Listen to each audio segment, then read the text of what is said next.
Hey guys, welcome back to our channel TechTube. Today in this video I'm going to show you guys how you can pin Viber messages. So I'll be teaching you guys a very easy step. So firstly, let's just get started.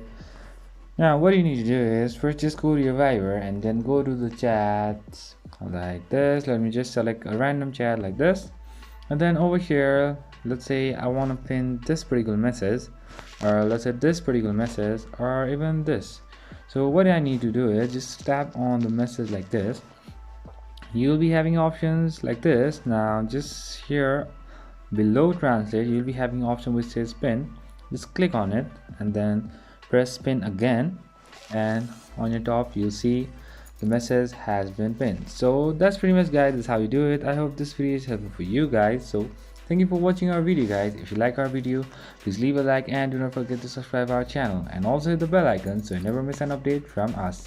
If you have any queries, just comment down below, guys. I'll see you guys again in our next video. Till then, stay safe, guys. Thank you for watching.